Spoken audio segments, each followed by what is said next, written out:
زندگی یہ نہیں ہے کسی کے لیے زندگی۔ آپ لوگوں کو قرض لینے کی برائی بتائی گئی کہ بلا ضرورت قرض لینا یہ بہت برا ہے۔ اللہ کے رسول صلی اللہ تعالیٰ علیہ وسلم اس غریب مقروض کی نماز جنازہ نہ پڑھتے تھے جس نے ادا کے لیے مال نہ چھوڑا ہو۔ اور ایک بات بتائی تھی کہ 3 پیسے کے عوض مقروض کی 700 نمازیں لی جائیں گی۔ جو کسی کا پیسہ لیا ہوا ہوگا، قیامت کے دن پیسہ تو اس کے پاس ہوگا نہیں، کہاں سے دے؟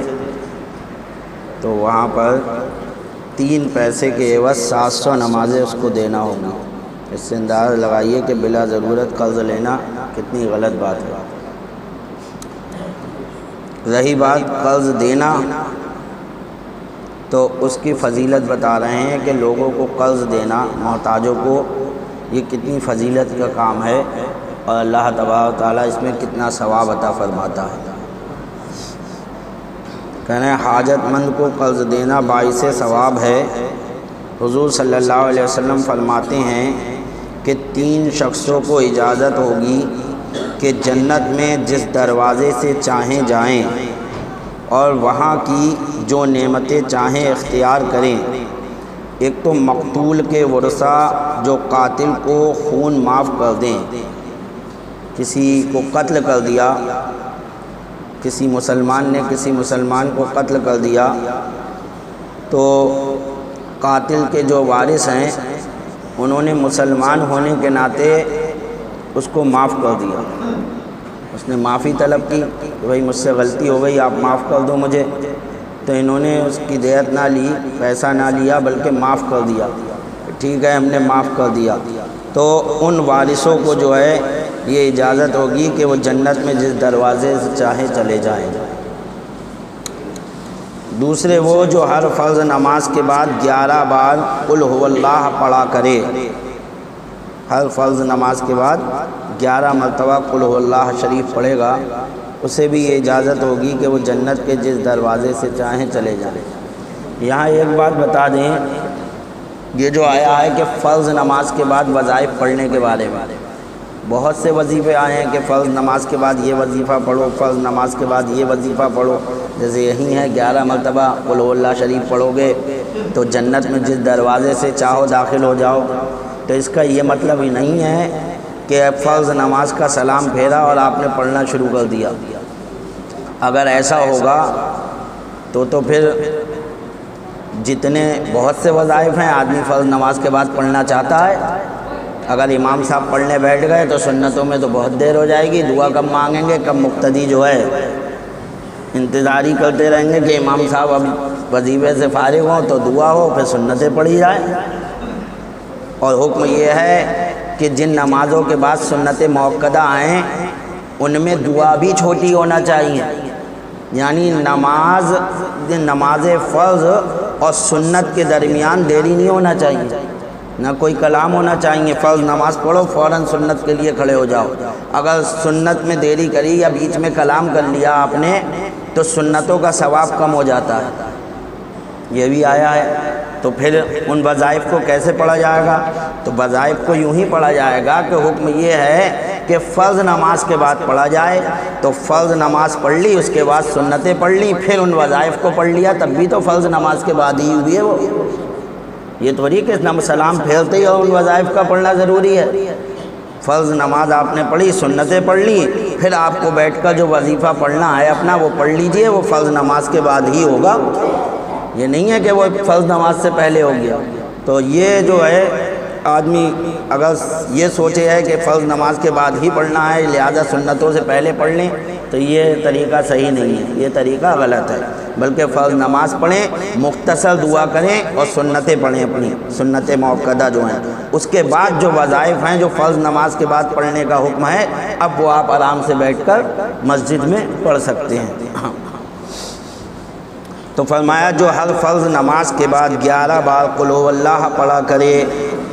تیسرا وہ شخص جو حاجت مندوں کو قرض دے گا، جو بھی حاجت مند ہے ان کو قرض دے گا وہ بھی جنت کے جس دروازے سے چاہے جا سکتا ہے، اس کو پوری اجازت ہوگی۔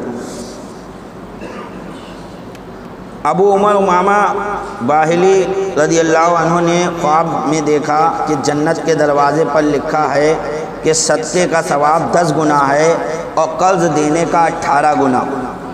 پوچھا اس کی کیا وجہ ہے کہ آدمی صدقہ کر رہا ہے تو 10 گنا ثواب مل رہا ہے، حالانکہ صدقہ جو کرا وہ تو گیا پیسہ، اور قرض میں تو یہ ہے کہ ملنے کی امید ہے کہ ہاں واپس ہے ملے گا، تو اس میں تو کم ہونا چاہیے تھا ثواب۔ جو ہم پیسہ بالکل دے رہے ہیں اس میں تو ثواب کم ہے، اور جو قرضہ دے رہے ہیں جس کو واپس بھی لیں گے اس میں ہمیں ثواب زیادہ ہے، ایسا کیوں؟ پوچھا اس کی کیا وجہ؟ جواب ملا کہ صدقہ تو غیر ضرورت مند بھی لے لیتا ہے مگر قرض حاجت مند ہی لیتا ہے۔ جس کو ضرورت ہوتی ہے وہی ہاتھ پھیلاتا ہے قرضہ مانگنے کے لیے، صاحب مجھے ضرورت ہے اتنا قرضہ دے دو، اور صدقہ تو آپ کسی کو بھی دے سکتے ہو، تو حاجت مند ہونے کی وجہ سے، مگر قرض حاجت مند ہی لیتا ہے۔ جو کوئی قرض کی میعاد کے بعد مہلت دے اسے ہر دن کے عوض اتنی خیرات کا ثواب ملتا ہے۔ یعنی آپ نے قرضہ دیا کسی کو کہ بھئی 8 دن کے لیے دے دو، 8 دن بعد یہ میں پیسے آپ سے واپس دے دوں گا، اور آپ نے 100 روپے دے دیے، 8 دن گزر گئے یا مہینہ بھر کی مہلت دی تھی، مہینہ بھر گزر گیا، اب مہینہ بھر کے بعد آپ نے تقاضا کیا، اس نے کہا بھائی ابھی میرے پاس نہیں ہے، محتاج تھا وہ، تو آپ کو اب جب تک وہ نہیں دے گا وہ 100 روپے روزانہ آپ کو 100 روپے صدقہ کرنے کا اللہ تعالیٰ ثواب عطا فرماتا رہے گا۔ یہ کتنی بڑی بات ہوگی، روزانہ آپ کو اتنا ثواب ملتا رہے گا جب تک، یہاں تک کہ مرتے دم تک اگر وہ نہیں دے گا تو آپ کو وہ ثواب ملنا ہے۔ جتنے پیسے آپ نے قرضے میں دیے ہیں روزانہ اتنی خیرات کرنے کا اللہ تعالیٰ آپ کو ثواب عطا فرمائے گا، خیرات کا ثواب ملتا ہے۔ مثلا کسی پر 100 روپے 1 ماہ کے لیے وعدے پر قرض تھے، اب 1 ماہ بعد قرض خواہ کو 100 روپے روزانہ خیرات کرنے کا ثواب ملے گا۔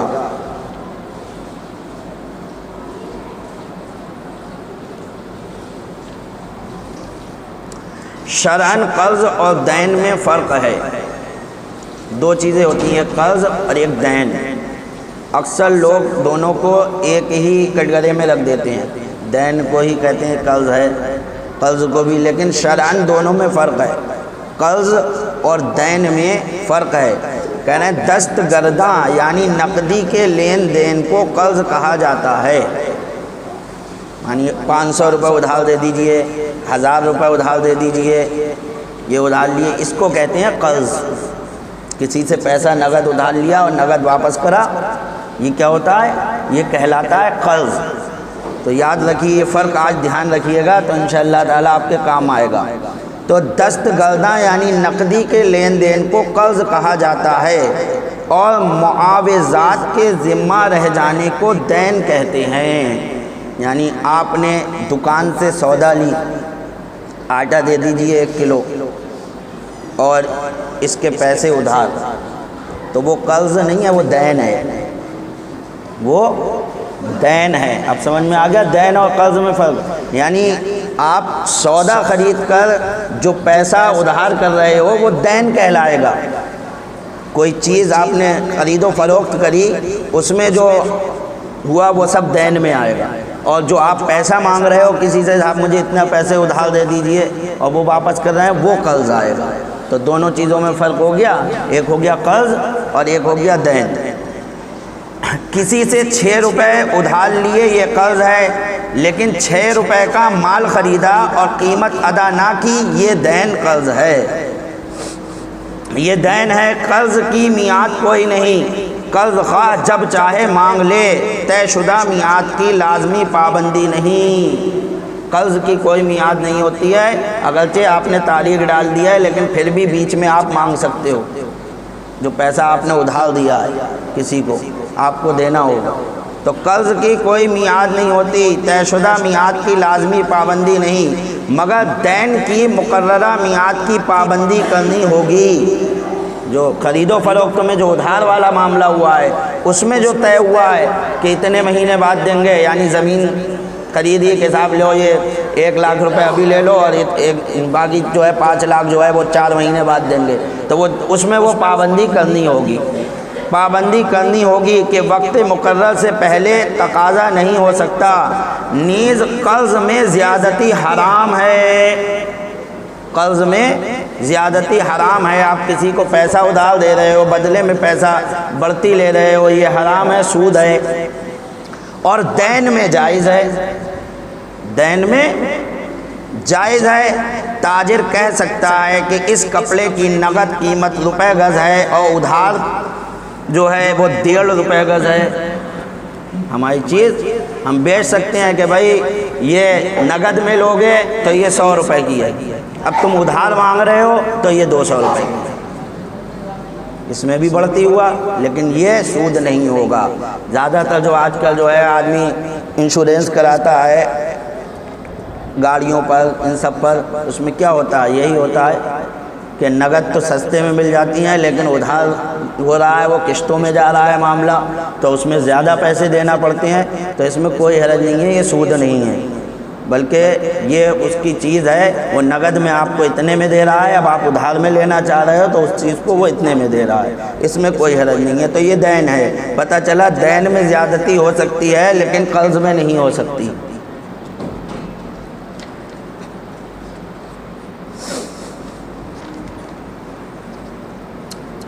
یا ایھا الذین آمنوا اذا تداینتم بدین الی اجل مسمى فاکتبوہ ولیکتب بینکم کاتب بالعدل ولا یأبی کاتب ان یکتب کما علمہ اللہ فلیکتب۔ اے ایمان والو، جب تم ایک مقرر مدت تک کسی دین کا لین دین کرو تو اسے لکھ لو۔ دیکھیے قرآن نے لڑائی جھگڑوں کو ختم کرنے کے لیے کتنی وضاحت کے ساتھ فرما دیا کہ جب بھی دین کا کام کرو تو اس کو دستاویز پر لکھ کر ہی کرو، تاکہ لڑائی جھگڑوں سے بچ جاؤ۔ اس کو لکھ لینا چاہیے، دین دو تو اسے لکھ لو، اور چاہیے کہ تمہارے درمیان کوئی لکھنے والا ٹھیک ٹھیک لکھے اور لکھنے والا لکھنے سے انکار نہ کرے، یعنی اگر تمہیں لکھنا نہیں آتا تو جسے لکھنا آتا ہے اس سے لکھوا لو، اور اس کو انکار نہیں کرنا چاہیے، جیسا کہ اللہ نے سکھایا تو اسے لکھ دینا چاہیے۔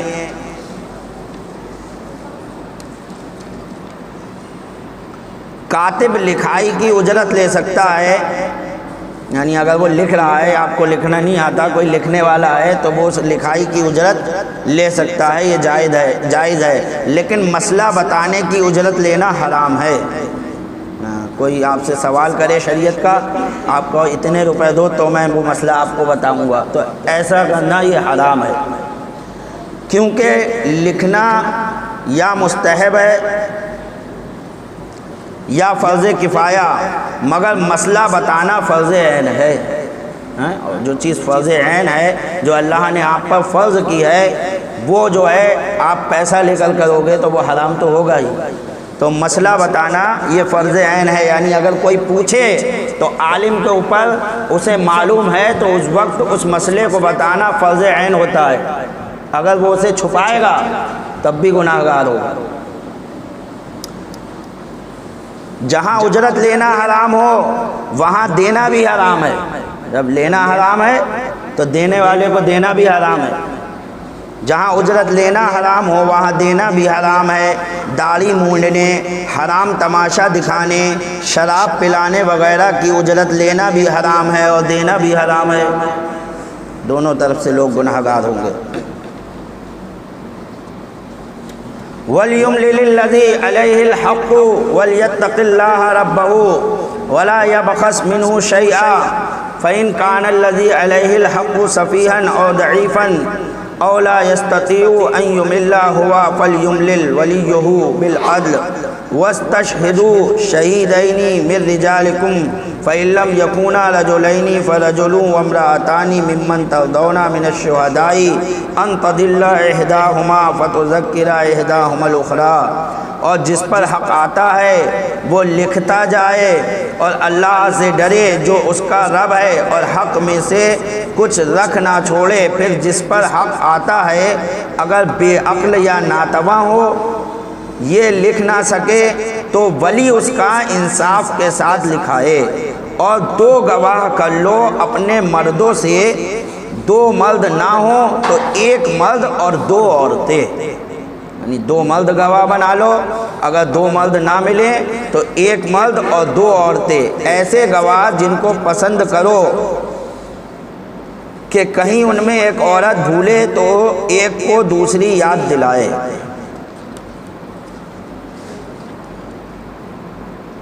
گواہی 3 قسم کی ہوتی ہے، جو گواہی دی جاتی ہے وہ 3 قسم کی ہوتی ہے۔ ایک وہ جہاں صرف مرد ہی گواہ بن سکتا ہے، یہاں تو اللہ تعالیٰ نے ذکر کیا 2 مرد یا 1 مرد 2 عورتیں، لیکن گواہ کی 3 قسمیں ہیں۔ ایک وہ جس میں صرف مرد ہی گواہ بن سکتا ہے، جیسے حدود و قصاص۔ ایک وہ جہاں صرف عورتوں کی گواہی معتبر ہے، وہاں مرد کی گواہی نہیں مانی جائے گی، عورت ہی گواہی دے سکتی ہے، جیسے عورتوں کے وہ راز جن پر مرد اطلاع نہیں پا سکتے، ان کی گواہی کون دے گا؟ عورتیں ہی دیں گی، وہاں مردوں کی گواہی نہیں مانی جائے گی، بلکہ عورتیں ہی گواہی دیں گی۔ مثلا ولادت یا عورت کا باقرہ یا سیبہ ہونا یا طلاق کی عدت کا پورا ہونا وغیرہ، کہ ان صورتوں میں فقط عورت کی گواہی سے فیصلہ ہوگا۔ ایک وہ کہ جہاں مرد عورت دونوں کی گواہی معتبر ہے، جیسے مالی معاملات، اور اس آیت میں یہ تیسری قسم کی گواہی کا ہی ذکر ہے، یہاں پر اسی تیسری قسم کی گواہی کا ذکر ہے، جہاں اللہ تعالیٰ نے فرمایا 2 مرد ہوں یا 1 مرد اور 2 عورتیں۔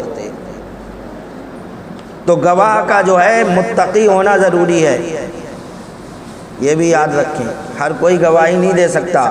متقی کون ہے؟ متقی وہ مسلمان ہے جو نہ گناہ کبیرہ کرتا ہو اور نہ گناہ صغیرہ پر جمتا ہو، گناہ کبیرہ وہ نہ کرتا ہو اور گناہ صغیرہ پہ جمتا نہ ہو۔ کبھی کبھار اگر گناہ صغیرہ ہو گیا وہ الگ بات ہے، لیکن اس کی عادت نہ کرتا ہو، گناہ صغیرہ پر جمتا نہ ہو، کیونکہ صغیرہ ہمیشہ کرنے سے گناہ کبیرہ بن جاتے ہیں۔ جب آپ گناہ صغیرہ بھی روز کر رہے ہو تو وہ بھی پھر گناہ کبیرہ ہی ہو گئے، تو پھر وہ بھی جو ہے متقی نہیں رہا بلکہ فاسق ہو گیا۔ داڑھی منڈانا، کبھی جھوٹ بول دینا گناہ صغیرہ ہے، یعنی داڑھی منڈانا یا کبھی اتفاقاً ایک آدھ بار جھوٹ نکل گیا منہ سے، یہ گناہ صغیرہ ہے، مگر ہمیشگی کبیرہ ہے۔ روز داڑھی منڈائے پڑے ہو، ایک بار منڈا لی، چلو کوئی بات نہیں، صغیرہ ہوئی، توبہ کر لی آپ نے، اب آئندہ رکھ لی، لیکن آپ جہاں 8واں دن ہوا وہاں پہنچ گئے نائی کی دکان پہ، تو یہ گناہ صغیرہ نہیں رہا، اب یہ گناہ کبیرہ ہو گیا۔ اسی لیے داڑھی منڈانے والا فاسق کہلاتا ہے۔ تو داڑھی منڈانا، کبھی جھوٹ بول دینا گناہ صغیرہ ہے، مگر ہمیشگی سے یہ کبیرہ ہو گیا۔ یہ تمام مسائل جو ہے تردون سے حاصل ہوئے۔ وَلَا يَعْبَ الشُّهَدَاءُ اذا ما دعوا ولا تسأموا ان تكتبوا صغيرا او كبيرا الى اجله ذلكم اقسط عند الله واقوم للشهاده وادنى الا ترتابوا الا ان تكون تجارة حاضرة تديرونها بينكم فليس عليكم جناح الا تكتبوها۔ اور گواہ جب بلائے جائیں تو آنے سے انکار نہ کریں، یعنی جو لوگ گواہ بنے ہیں جب انہیں گواہی کے لیے بلایا جائے تو اب انہیں انکار نہیں کرنا چاہیے کہ صاحب ہمارے پاس وقت نہیں ہے، ابھی ہم نہیں آ سکتے، بلکہ انہیں حاضر ہونا چاہیے۔ اور اسے بھاری نہ جانو کہ دین چھوٹا ہو یا بڑا، اس کی میعاد تک لکھت کر لو، یہ اللہ کے نزدیک زیادہ انصاف کی بات ہے۔ یہ مت سوچو ارے یہ تو ذرا سارے پیسے ہیں، ان کا کیا لکھواؤں میں، نہیں، اللہ تعالیٰ فرماتا ہے اس سے بھاری مت جانو، چاہے تھوڑے پیسے ہوں تو زیادہ لکھوا لو، یہی بہتر ہے تمہارے لیے لڑائی جھگڑوں سے۔ زیادہ انصاف کی بات ہے، اس میں گواہی خوب ٹھیک رہے گی۔ اور یہ اس سے زیادہ قریب ہے کہ تمہیں شبہ نہ پڑے، مگر یہ کہ سردست کا سودا دست با دست ہو تو اس کے نہ لکھنے کا تم پر گناہ نہیں۔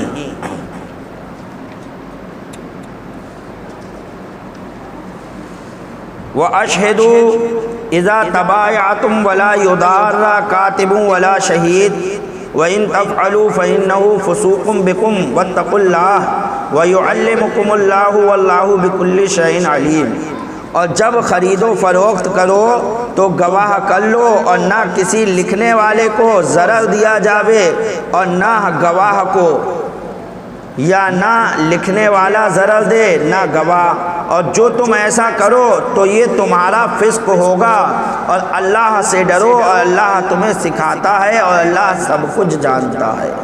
یعنی یہ جو حکم اللہ تبارک و تعالیٰ دے رہا ہے تو اللہ سب کچھ جانتا ہے کہ نہ لکھنے کی وجہ سے کتنا فساد پیدا ہوگا۔ مسلمانوں میں آج ہوتا بھی ہے، آدمی لوگوں سے پیسہ لے کر پھر مکر جاتا ہے، کہیں سے جو ہے بیانہ ہو کر کہیں کچھ ہو کر پھر مکر جاتا ہے کہ صاحب ہماری آپ کی یہ بات ہی نہیں ہوئی تھی، اس طریقے کی کوئی بات نہیں ہوئی۔ تو اس لیے اللہ تبارک و تعالیٰ نے پہلے ہی حکم دے دیا کہ ان سب کاموں کو کرو تو لکھت کے ساتھ کرنا چاہیے۔ وَمَا عَلَيْنَا إِلَّا الْبَلَاغُ، سنتیں پڑھ لیں۔